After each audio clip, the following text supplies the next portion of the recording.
안녕하십니까. 이리온 스튜디오입니다. 우리 염동찬 연구원의 친정부 발언으로 제가 굉장히 고통을 당하고 있는데, 농담처럼 말씀드린 게, 한번, 오늘은 같이 자료들이 다 나왔어요. 염동찬 연구원이 이제 기대와 우려와 실망 자료가 나왔고, 증권 담당자 입장에서 뭐 증권주에 그렇게 우호적이지 않다. 네. 자료가 나왔고, 네. 저는 이렇게 같이 좀 얘기를 해보려고 하는데, 일단 팩트부터 좀 얘기를 했으면 좋겠는데, 우리가 먼저. 제가 할까요? 아니요, 염동찬 연구원은 분명히 또 친정부 발언할 수 있기 때문에 일단 우리 제가 얘기하고 전면수 연구원이 먼저. 예. 이제 정부가 발표한 이제 타이틀 자체가 금융세제 선진화 방안이라는 거고요.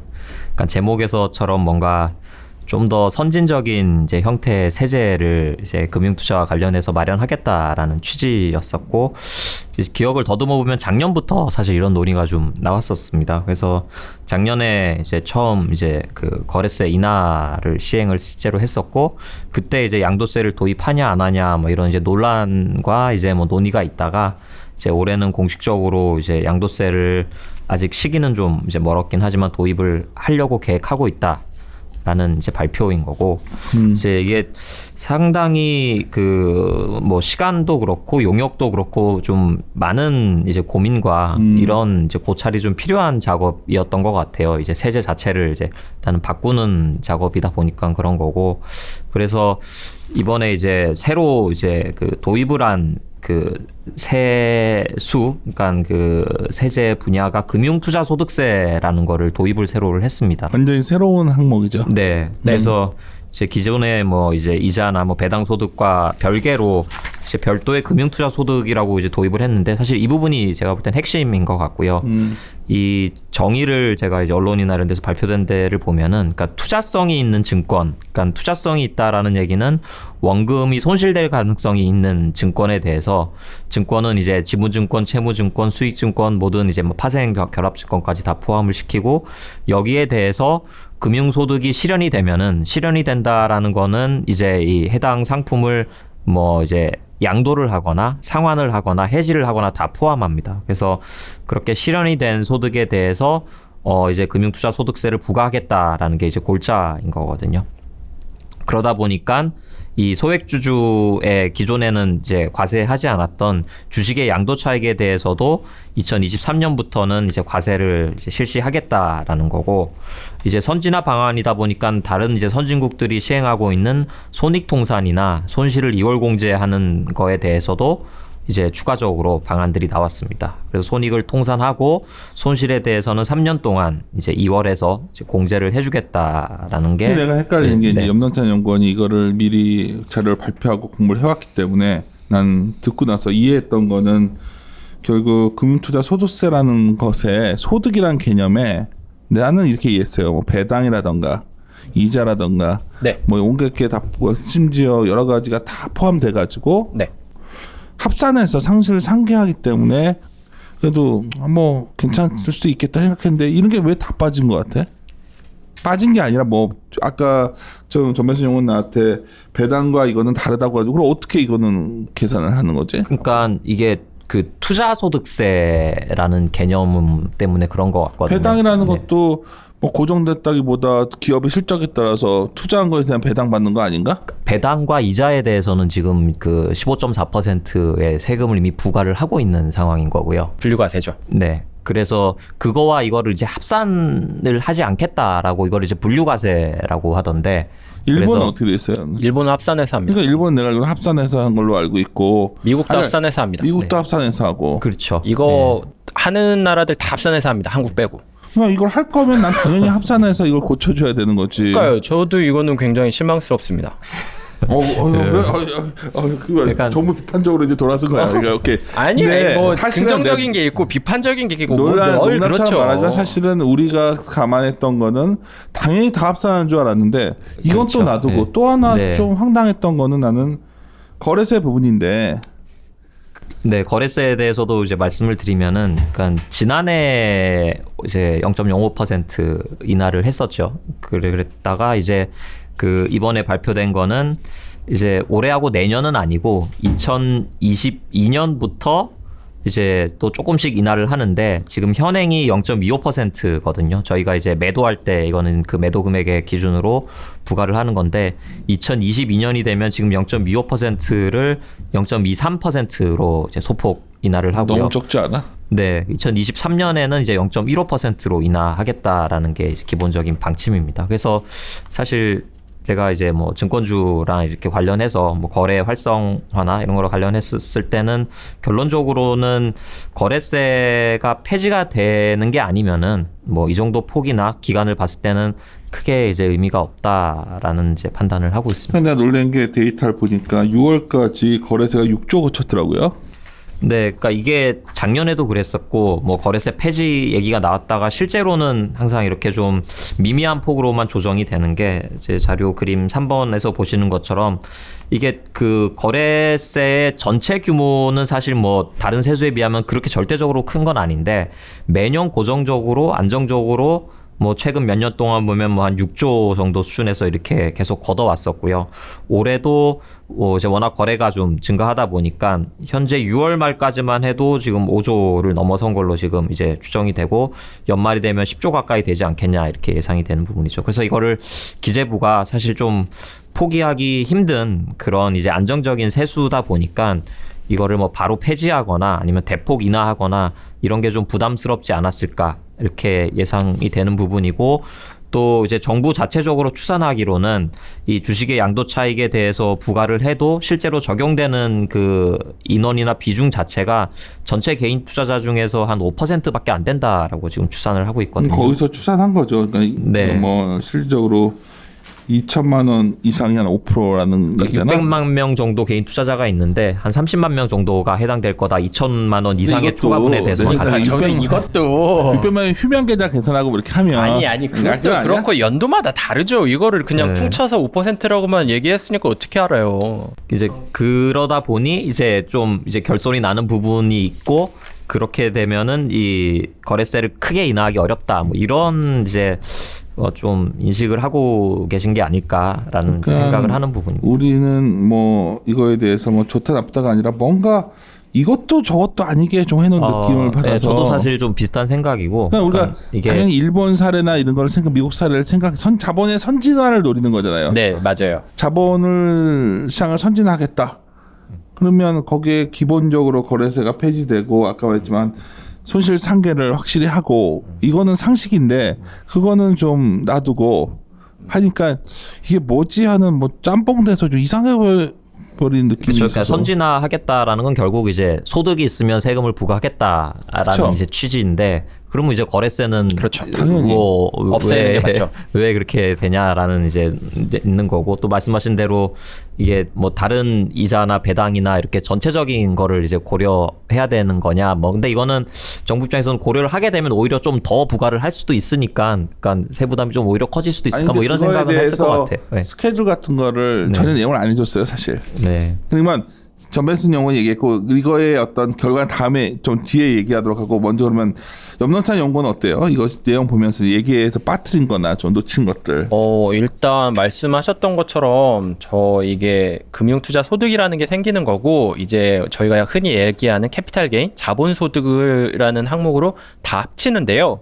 이 합치는 구간에 대해서 이제 좀 참고한 사례가 미국이랑 일본이었던 것 같아요.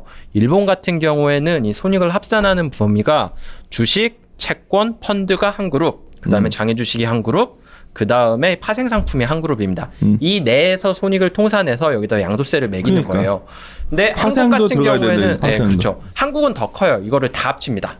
다만 이렇게 좀 손실 가능성이 없는 소득은 제외한다라고 해가지고 이자 소득이랑 배당 소득이 빠졌기 때문에 미국은 다 합치고요. 어떻게 보면은 좀 일본보다는 어느 부분에서는 좀 범위가 넓고 어느 부분에서는 좀 범위가 좁다라는 거죠. 그렇게 고민이 이자는 배당 확정적인 거기 때문에 나름대로. 아니 뭐 어떻게 배당이 확정적입니까? 이자는 확정적이지. 아니 뭐 어쨌든 배당까지 그러면은 저거에 분리과세 하면은 안 될 것 같은데 제 생각에는. 그래? 제 생각에는 배당 같은 경우를 같이 금융투자 소득에 넣고 이거에 대해서 이렇게 통산을 한다면은 이게 그게 양도소득세를 매기고 손실을 상계를 해주면은 좋은 이유가 뭐냐면은 분산 투자를 활성화시켜가지고 이렇게 자산의 위험 자산에 대한 비중을 늘리는 유인이 있다라는 게 좋은 거예요. 근데 안전자산 그러니까 이자라든지 뭐 채권이라든지 이런 것 쪽에 박아놓고 나머지 자금으로 이렇게 주식을 하면 주식에서 손실이 난다고 하더라도 이쪽에 부과되는 세금을 깎아주는 효과가 있기 때문에 분산 투자 효과가 증가하는 건데 그건 이론적으로 많이 얘기하는 그렇죠. 거죠. 이론적으로는 그런데 지금 이렇게 하면은 약간 이 안전자산과 위험자산의 적절한 배분 측면에서는 조금 효과가 떨어질 수밖에 없다라고 말씀을 드리는 거죠. 그러니까 오히려 선진국형으로 좀 자산 배분이 좀 더 선진화될 것이다. 네, 이렇게 그렇게 봤는데 이게 뭐 작년에 원래 이 얘기가 처음 나왔었던 게 2019년 3월에 더불어민주당 자본시장 활성화 특별위원회라는 게 발족이 돼가지고 여기에서 좀 일본과 같은 통합 과세 체계가 필요하다, 과세 체계에 대한 전면 개편이 필요하다라는 얘기가 나오면서 진행이 여기까지 된 겁니다. 그런데 그때 일본 사례를 얘기하면서 이렇게 한국은 왜 배당 소득 이렇게 하고 해외 주식은 이렇게 하고 뭐 이렇게 펀드는 이렇게 하고 이게 다 다른데 이러면 안 된다라는 얘기를 하면서 저는 당연히 배당 소득 합쳐줄 줄 알았는데 이렇게 되니까 저는 좀 당황스러운 거죠. 우리가 저는 여전히 길게 보면 이 길로 가야 된다 봐요. 큰 방향성은 맞아 이걸로 가야 되는데 왜 할 거면 좀 단기에 좀 정부가 뭐 어떤 좀 마이너스 요인이 있대 거래소도 폐지하 좀 이거 스케줄이라도 해줘야 되는데 그렇죠. 뭔가 이것도 놓치고 싶지 않고 아주 더 좀 우린 뭐 많이 안 보니까 아주 뭐 까놓고 말하면 결국 다른 말로 하면 세수를 포기 못 하겠다는 거 아니야 지금? 그러니까 뭐 장기적으로 뭐 이렇게 거래세는 결국에는 폐지로 갈 거다 이 정도의 코멘트만 있었다면은 이렇게까지 실망하진 않았을 그러니까 겁니다. 이거를 이렇게 2025년까지 폐지하겠다. 뭐 예를 들어서 일본 같은 경우에는 10년 걸렸어요. 그러니까 처음에 거래세만 매기다가 거래세 양도세 둘 다 있다가 이제 양도세만 있었는데 그렇죠. 네. 두 개 있었던 기간이 10년이었습니다. 근데 이걸 이제 잠깐 얘기하자면 내가 오늘 가장 아침에 좀 새로운 사실을 안 거였어요. 전배순 연구원 자료에 보면 일본의 시가총액 회전율이 둘이 물론 여러 가지 다른 요인도 컸겠지 경제로. 근데 분명 이것도 일정 부분에 약간 요인이 있었다면 증권제 안 좋은 뉴스더라고 이게. 그러니까 그런 거죠. 같이 하는 구간이. 그러니까 맞습니다. 그러니까 양도세 뭐 그냥 개념적으로 당연히 직관적으로 양도세와 거래세가 같이 부과된다라는 거는 이제 뭐 투자자 입장에서는 상당히 큰 부담으로 이렇게 다가올 수 있는 직관적으로 거죠. 안 좋다 생각했는데 일본의 사례를 봤더니 시가총액 회전율이 물론 경제 상황 때문이었지만 확실히 좀 그 시총과 이제 거래대금을 좀 나눠서 그려봐도 좀 사실 비슷한 그림이긴 하고요. 그러니까 그 일본에서 그 거래세와 양도세가 공존했던 기간이 이제 연노창연구원 얘기해줬던 대로 80년대 말에서 한 90년대 말까지 10년 정도 기간이었거든요. 사실 그때 일본 근데 뭐 무너졌- 잃어버린 20년, 30년의 진입 시기이긴 했었죠. 물론 그래서 경제 요인이 더 크고. 네, 그렇긴 한데 이제 회전율 자체가 좀 계속 좀 많이 이제 좀 침체되어 있는 상황이었던 거고, 근데 거래세가 폐지된 게 전면 폐지된 게 2000년부터 2000년대 초반이었는데 이 당시에도 이제 닷컴 버블 때문에 좀 버블이 있었다가 버블이 붕괴되고 증시는 사실 좀 불안했는데 회전율은 오히려 좀 전반적으로 올라왔었습니다. 그리고 그 올라온 회전율이 지금까지 이렇게 유지되는 모습인 걸로 봐서,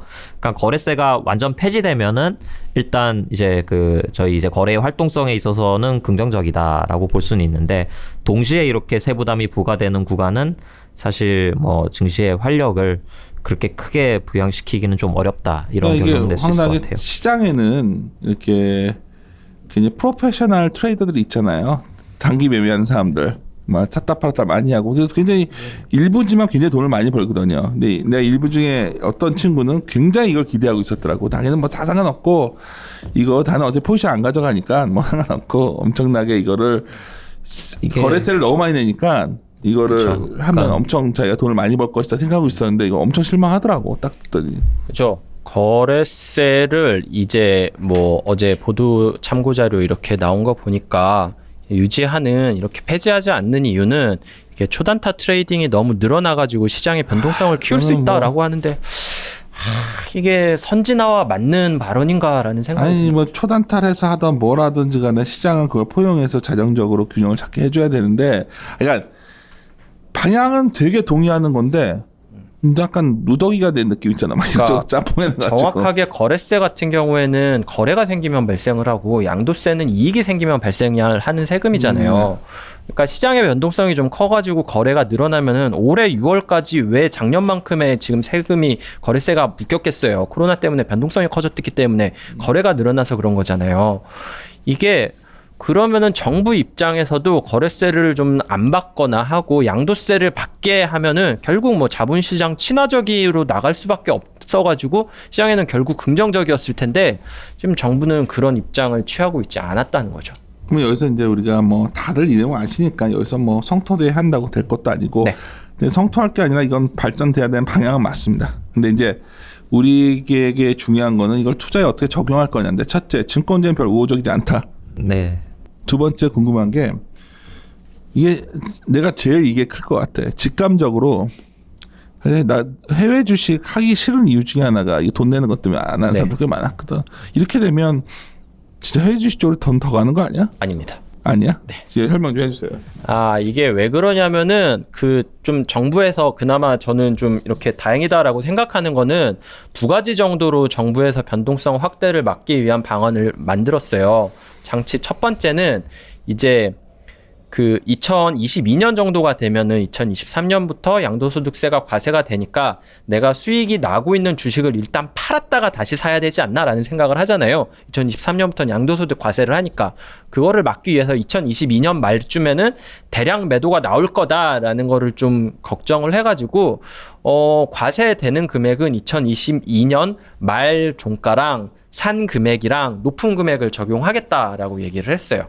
그 얘기는 뭐냐면은 2022년 말에 이렇게 높은 가격에서부터 수익률을 계산하기 때문에 상가격이 아니라 결국에는 이렇게 세 부담이 그 양도소득세로 인한 추가적으로 나오진 않기 때문에 대량 매도를 굳이 2022년에 안 해도 된다. 이게 첫 번째고요. 거는 2022년 말로 하니까. 네네. 그런 논란이 있었기 때문에 이제 그 보완 자치를 그렇죠. 이제 보완책을 잘했네. 만든 거죠. 거고. 또 하나는 이제 해외 주식 같은 경우에는 지금 비과세 한도가 250만 원입니다. 그러니까 제가 해외 주식을 해서 300만 원을 벌었다면은 250만 원은 아니 뭐 비용 제외하고 거기서 250만 원을 기본으로 제공하고 한 40만 원 정도가 남았으니까 한 40만 원 정도에 대해서만 과세를 하겠다. 이게 지금 그 비과세 정책이거든요. 국내가 이번에 바뀌는 경우에는 국내 같은 경우에는 이 비과세 한도를 2천만 원까지. 근데 여기에 대해서 그냥 직감적으로 2천만 원이 결국 상위 5%의 수익률에 셋대는데 많은 사람들은 뭐 편향이 있잖아요. 바이어스가 있잖아요. 네, 그렇죠. 주식 투자하면 2천만 원 벌려고 하는 사람들은 드물 거란 말이에요. 그래서 자기는 투자를 하면 그래요? 최소한 2억 원 번다 생각을 할 거 아니에요. 아니 우습게 아니라 그렇잖아. 2천만 원 벌면 행복할 것 같은데. 근데 이게 그거에 눈높이 차이가 되게 큰 거지. 그렇긴 그러니까 하죠. 2천이 너무 적다는 거지. 한 5천, 뭐 1억 이 정도 해주면 사람들이 이렇게까지 그럴까? 그러면 세금을 못 걷겠지 거의.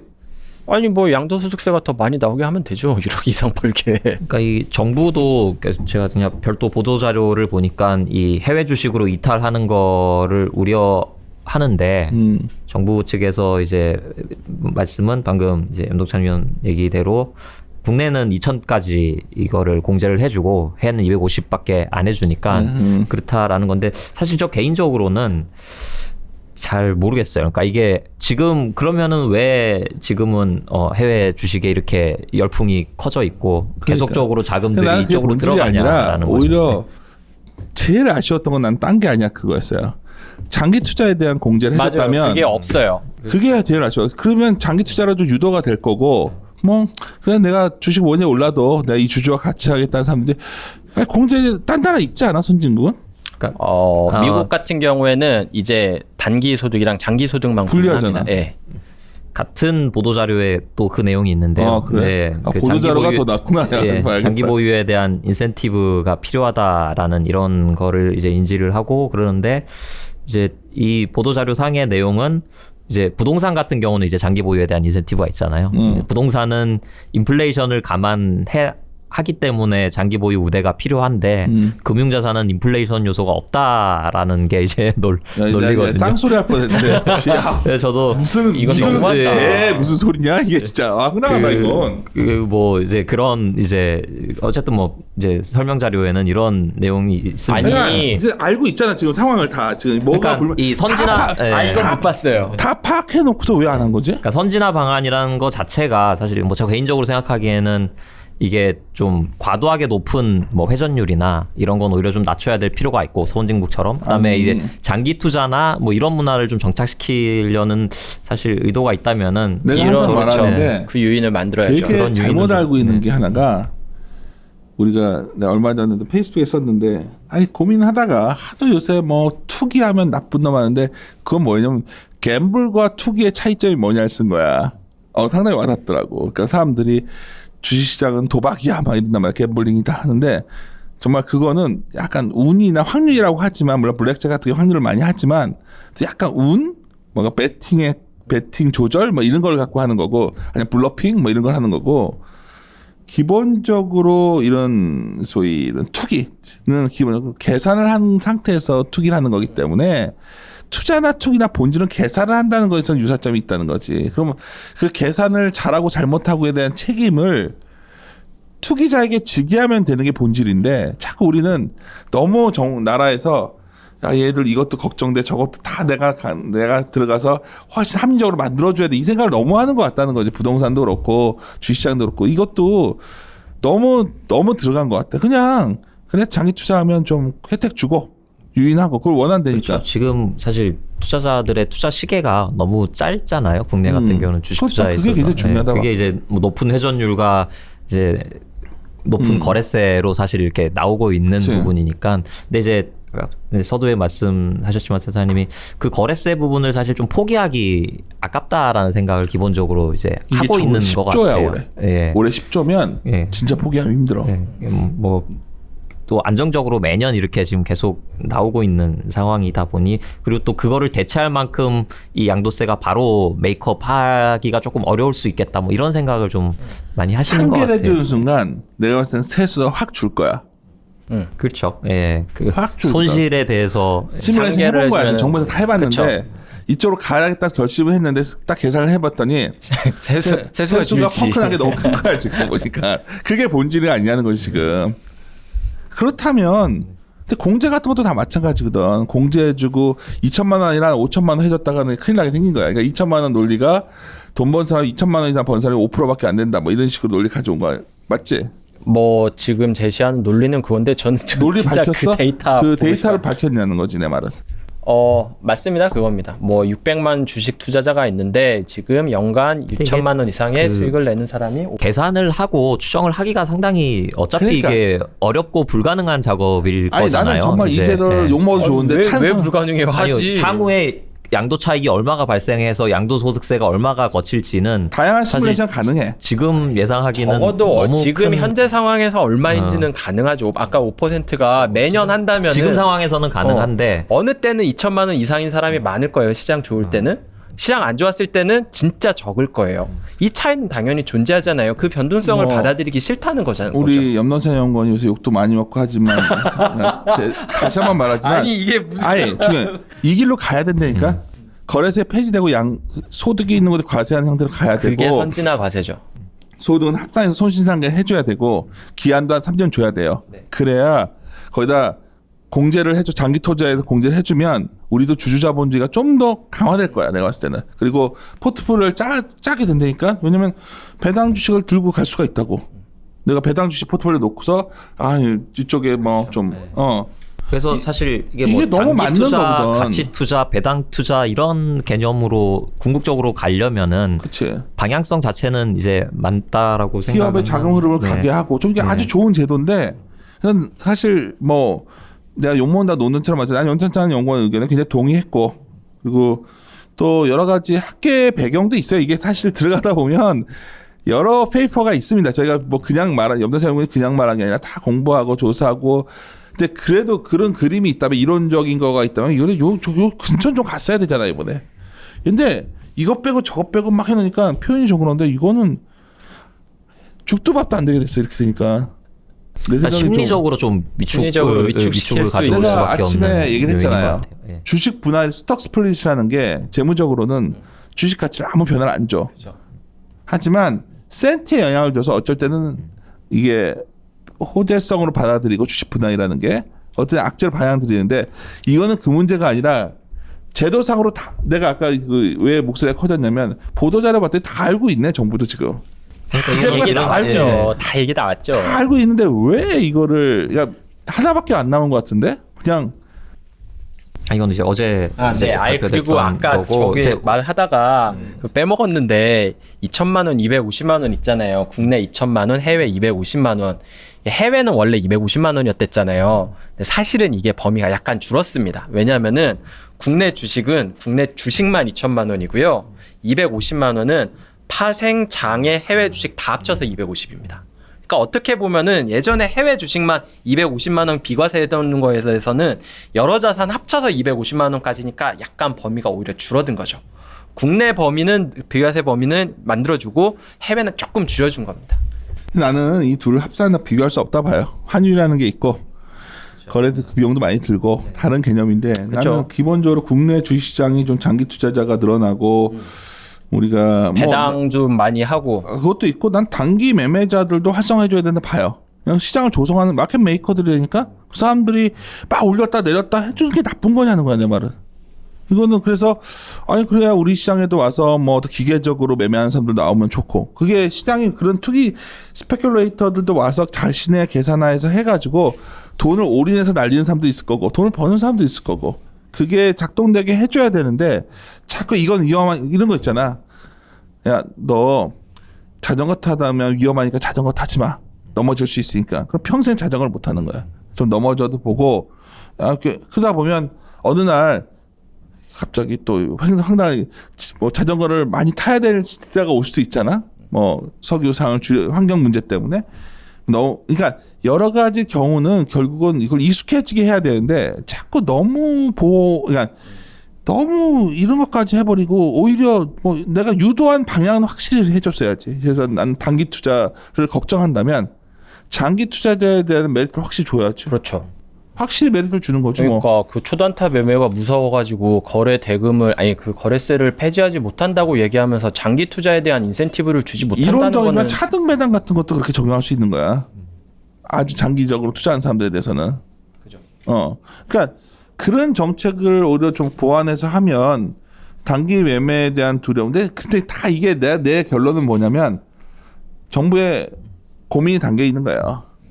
그러니까 여기도 세수야, 세수. 예. 세수가 도저히 지금 여러 군데 펑크 나기 때문에 이 포기할 수가 없었던 거야. 기재부가 고민하다가 이제 논리 만든 것 같은데. 결국에는 좀 세수의 변동성 측면에서 양도세가 위험하기는 하죠. 엄청나지. 그렇죠. 거래세 같은 경우에는 어쨌든 위쪽이든 아래쪽이든 뭐 변동만 생기면은 거래가 있으면은 생기는 건데 차라리 좀 세수 때문에 바로 도입하기 어렵습니다라고 솔직히 얘기했다면은 약간 좀 심적으로는 이해가 가지 않았을까라고 생각을 하기는 하고요. 그래서 결과적으로는 이 변화의 방향이 상당히 느리게 진행이 되고 있다라는 거죠. 내가 이게, 오늘 했던 아이디어는 뭐였냐면 변화의 방향이 느리게 갔던 일본 사례가 그렇게 좋지 않았다는 거야. 물론 일본은 느리게 가니까 되게 어쩌면 그러니까 좀 거래 같은 게 좀 증시에 대한 유입이 정도가 강하지 않았다는 거지. 내가 원하는 건 뭐냐면 증시에 지금 모처럼 주식투자에 관심 가는 젊은 세대도 있고 또 동학개미로 되치는 이런 분들이 주식투자에 들어와서 처음엔 정신이 없다가 그래 나 뭐 부동산 사느니 뭐 채권 그쵸. 금리도 낮게 사느니 예. 주식 사놓고 내가 장기 투자하면 뭔가 내가 세금도 줄여주고 뭐 이득도 나고 그래서 돈을 많이 벌면 나 세금 내겠다 이런 사람들한테 유인을 줬어야 되는데 이게 결국 이제 이게 뭐 투자의 학습 효과와 지속성과 당연하지. 이런 거와 이제 연계가 되는 부분인 거잖아요. 부동산에 그러니까, 돈이 예. 들어가는 건 아주 간단해요. 들어가서 잘 거래하기가 힘들어가가지고 오래 장기 들고 투자를 하다 보니 장기 투자하면 돈 번다는 이제 확신들이 또 세제 있잖아요. 혜택도 있고 그치. 근데 이제 언젠간 또 정책은 바뀌더라. 왜냐 정권이 바뀌면 정책이 바뀌고 이게 뭐 이런 학습 효과가 돼 있기 때문에 장기 투자가 되는 거니까 그러니까 인간한테 사람에게 야 이거는 뭐 너희를 보호해주기 하는 것보다 이쪽 방향이라를 갖다가 어드밴티지를 줘야 갈 수 있는데 난 이번에 엄청 좋은 기회라 봤거든. 그래서 염동찬 연구원 생각하는 것보다 사실 대가 더 욕먹을 수도 있어요. 왜냐면 나는 이건 반드시 빨리 가야 될 길이다. 길게 가면 안 되고 아주 인텐시브하게 2년 안에. 근데 뭐 그렇죠. 사실 뭐 단기적으로 어쨌든 뭐 지금 승부를 걸었어야 된다. 근데 뭐 거래세 그래서 스캘퍼도 많이 늘어나고 상따도 더 늘고 호가 뭐 수수료 무료 수수료 많잖아. 지금 헤비 많죠. 트레이더 세금까지 줄여지면 그 사람들 돈 많이 벌겠지. 하지만 그게 돈이 되는 순간 그 기회의 영향이 다 들어오겠지. 또 어떤 사람들은 기계가 들어올 거고 하면 그 수익의 기회는 점점 줄어들 거고 이게 마켓의 힘이라니까. 나는 마켓의 힘을 더 믿는 구조로 간다는 게 되게 매력적이라 봤던 거야 이번에. 점점 더 효율적으로 가는 거죠. 그거의 전제는 거래세 폐지였거든. 그래서 거래세가 폐지돼야 가고 대신 단기 매매자들만 너무 어드밴티지가 있을 수 있으니 이거를 장기 매매자에 대해서는 어드밴티지를 줘야 된다. 이렇게 되면 단기 매매는 법만큼 돈 내야 된다니까. 올해 단기 매매는 엄청 했어. 그러면 거래세를 갖다가 매매 많이 하는 사람도 그 정도 나오죠. 10억이 나왔어. 근데 그래? 내가 번 거가 100억을 벌었어. 아니, 계산이 탄수가 안 되네. 하여튼 진짜 그 계산을 해본 사람들이 있거든. 양도세 내고 말겠다는 거야. 그런 사람들도 있었는데. 이거는 제 그냥 순전히 개인적인 생각인데, 그러니까 이 장기 투자를 하는 사람들의 이 성향과 자산의 규모가 사실 좀 훨씬 더 클 가능성이 많다라는 거죠. 그러니까 2천만 원 이상의 이 양도세를 내는 그 해당하는 5%에 해당하는 분들이 사실 실제로 장기 투자를 할 유인이 더 큰 사람이다 보니까 조금 이제 그런 거에 대한 별도의 인센티브를 주면은 이게 또 이제 뭐 부의 불평등이나 이런 뭐 제 개인적인 생각입니다. 이런 생각에 거기에 대해 인센티브를 주기 조금 어렵지 않았을까 뭐 이런 생각을 뭐든지 해봅니다. 좋은 거는 단순해요. 단순한 거를 극명하게 드러내주면 되는데 이걸 너무 지금 뭘 정교하게 고민을 많이 한 것 같아. 그러니까 나는 이 취지가 뭔지는 알겠어요. 이걸 어떻게 해야 세수를 좀 걷어야겠고 다른 것도 보완하고 막 고민하고 2천을 할까 3천을 할까 5천을 할까 뭐 장기소 그렇죠. 공제도 고민했을 거예요. 공제를 해보면 이게 머리 아프거든 지금. 또 당장 눈에 보이는 이 거래세를 포기하긴 힘들고 이런 거죠. 저는 이 장기 보유에 대한 인센티브를 제가 좀 실망스럽다고 말씀드렸던 게 세 가지였잖아요. 첫 번째가 배당과 관련된 거 왜 포함 안 시켜주느냐, 거래세 폐지 안 하느냐, 왜 장기에 대한 인센티브 없냐, 세 가지 말씀드렸잖아요. 2020년 3년까지 아직 시간이 많이 남아가지고 지금 7월에 한번 보완을 하고 내년에 한번 보완을 하고 2022년에 일부 적용을 할 계획이라고 정부에서 발표를 했는데 셋 중에 하나가 포함이 된다면은 저는 그래도 좀 장기 투자에 대한 뭐 특별 공제 이 정도가 좀 추가할 가능성이 가장 크지 않나? 그걸 넣어야 된다는 거를 어떻게든지 확산됐어요. 네. 그러니까 많은 투자자분들이 지금 필요한 거는 거래세 폐지 못지않게 이 공제 금액이 확 늘어나야 돼. 그거에 대한 어드밴티지를 확실히 보여주는 거 우리가 끝없이 얘기를 해야 주식시장 장기 투자자들이 자리를 잡을 수가 있게 되고 또 뭐 단기 매매에서 돈을 많이 버시는 분들은 또 뭐 또 방법을 찾겠지. 그러면 이런 거 근데 이게 다 그 말을 하더라고. 세금을 거둘 때 복잡하게 해놓으면 진짜 더 복잡해진다는 거야. 그렇죠. 아 미국 얼마나 깔끔합니까? 그러니까 심플하게 손실을 다 합쳐가지고 계산하자.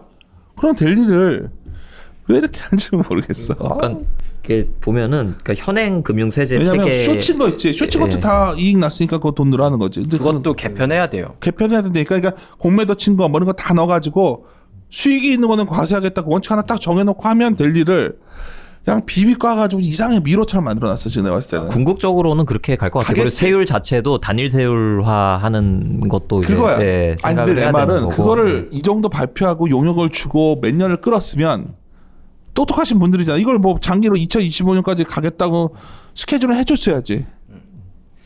그렇죠. 그거 근데, 하나도 없었어요, 이번에. 용역 자체가 상당히 좀 난해한 부분이 나는 좀 굉장히 있었던 이거에 것 같고. 아니 용역이 뭘 안 해.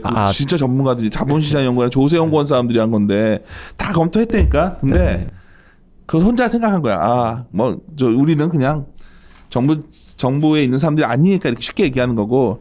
아마 기재부랑 엄청 부닥쳤겠지. 세수 문제야, 세수. 이거 세수 문제가 너무 원칙과 세수가 부딪혔겠죠.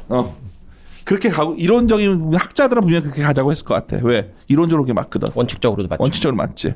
그렇게 해야 이게 효과가 나오니. 근데 내가 봤을 때는 이 세수 조세 연구원 이런 데서 세수를 계산을 시뮬레이션 온갖 방법을 다 썼겠지.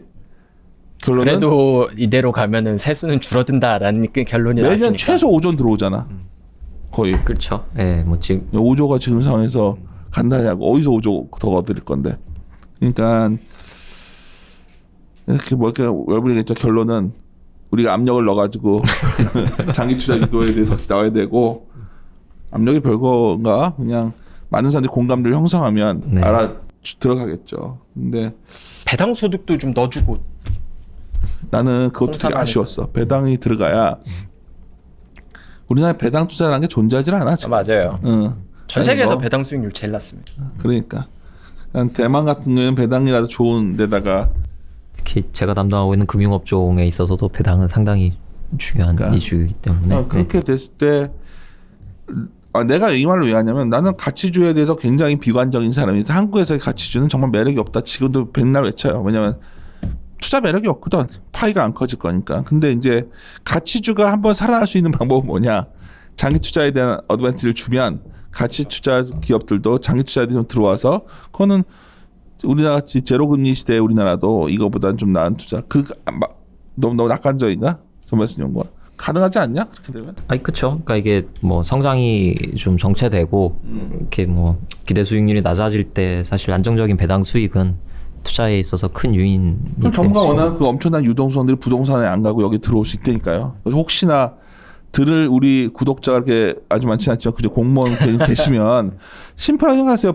유동성이 지금 얼마 전에 SK 바이오에 30조가 몰려요. 뭐 마이너스 통장을 해서 뭐 평했건 그 유동성을 흡수하고 싶은 거 아니야 지금. 야 누가 우리 1억 6천 넣었더니 14주 나온다고 하더라고. 좋아하더라고. 그냥 진짜 내가 그 말 듣고서 야, 이 유동성을 건설적인 갈 수 있는 방법을 어떻게 연구를 해내야 될 거 아니야 지금. 그럼 산업이 더 좋아지면 고용이 늘어날 거고. 네. 그렇지 않아? 그러면 고용이 늘어나서 기업이 돈을 벌면 소비가 늘 거고. 이 선순환 생태계를 만들어야 되는데 왜 이걸 굳이 다 직접 그러니까 하려고 하는지 모르겠다니까 나는. 배당을 늘리고 배당에 대해서 배당의 그를 늘리는 거를 요구하고 배당주를 투자하고 이게 어떻게 돼 보면은 되게 선진화되는 자본시장으로 가는 길이거든요. 금융시장 선진화 그 세제 선진화라고 얘기를 했으면은 자본시장 선진화를 위한 목표에 맞게 하려면은 제 생각에는 그 배당과 아까 말씀하셨던 장기 투자에 대한 이 뭔가 인센티브를 제공하는 게 맞았다. 이거에 좀 부족했다라고 평가를 합니다. 하여튼 분명은 증권주는 기대감이 좀 있었는데 별로였던 것 같고 결론을 하자면 어떻게든지 좀 더 개선되는 방안이 나올 수 있겠죠. 이건 지금 시작 단계잖아. 그렇죠. 그 뭐 변화의 어쨌든 뭐 이제 시작인 것 같고요. 작년부터 시작해서 이렇게 하는 것 같고 이 방향은 네. 저는 뭐 우리 주할모 PD가 욕 많이 먹고 있다고 막 얘기하는데 욕 먹어도 방향은 맞아요. 진짜 이쪽으로 가야 돼요. 가야. 근데 이제 아쉬운 게 그런 부분들에 대해서 좀 더 세부 사항들이 보강되고 스케줄이 나와줘야 돼. 이제는 스케줄이 이거 굉장히 오래 끈 거는 거 알죠? 이거. 그렇죠. 어마어마하게 연구들 많이 했고 다 알잖아요. 뭐 보니까 다 알고 있거든 지금 뭘 해야 되는지도. 그리고 또 지금처럼 사실 그 뭐 자본시장이 좀 성장할 수 있는 중요한 시기에 그러니까 이 좋은 타이밍에 좋은 그 타이밍에. 심리를 좀 훼손하지 않는 나는 이런 정말 방안들이 바보들 좀 같은 거야. 이 좋은 타이밍에 주식이 처음 하는 사람들 많이 들고 막 이 좋은 타이밍에 야 너희들 주식시장에 돈을 넣으면 장기적으로 이렇게 혜택을 많이 줄게. 그리고 공모주 같은 것도 세제 혜택도 주고 뭐 장기 펀드에 오래 넣으면 연말 정산에도 반영하게 해주고 뭐 그런 걸 해줘야 될 거 아니야 지금. 그러니까 그런 걸 해줘야 뭐 돈이 들어오지. 맨날 앉아서 저 부동산 저것들만 잡으면 갈 거야. 이거는 진짜 내가 봤을 때는 자본에 대해서 자본의 속성이라는 거는 돈이 되는 곳에 세금이 거기 가듯이 돈 되는 곳에서는 무슨 수술 써서라도 들어갑니다. 그래서 이게 좀 방향성 나왔던 거랑도 좀 달라서 좀 더 실망감이 우리 컸고요. 연단사 연구원이 결코 좋게 말했던 거는 최소한 손실상계를 염두에 둔 발언이었던 걸 알고 있습니다. 맞죠? 손실 상계 2월 그 손실 2월 몇 가지 조건이 있었는데 생각보 그리고 거래세 완전 인하, 뭐 폐지 뭐 이런 것까지 있었으면 좋았을 텐데 다들 아니, 뭔가 하나씩 좀 나사가 빠진 것 같아서 아쉽네요. 거래소 폐지가 5년 뒤에 한다고 해도 좋았대. 아 그러니까요. 그 일정만 나왔어도 폐지 안 하려고 하는 의지를 보여줬어요 이번에. 그게 폐지하긴 힘들다 그거 아니야? 뭐 이렇게 언론상에 양도세가 충분히 세수가 확도되면 폐지를 뭐 장기적으로는 정말. 검토할 수 있다 뭐 이 정도 야, 그러니까 의 생각보다. 언론 보도는 제가 본 것 같아요. 지금 정부가 세수에 대한 고민이 깊어지고 있는 것 같아. 이거 원래는 할 의지가 좀 있었는데 도저히 답이 안 보이는 것 같아. 그래서 더 길게 생각해야 될 것 같은데 하여튼 뭐 해봤자 뭐 똑같은 얘기일 것 같으니까 마무리 짓고 네. 예 우리 염단정은 다음 주 정말 한 번에 더 녹음하고 마무리 칩시다. 네. 예, 마무리 들어가겠습니다 예 함께 고민하시죠. 고민하시죠.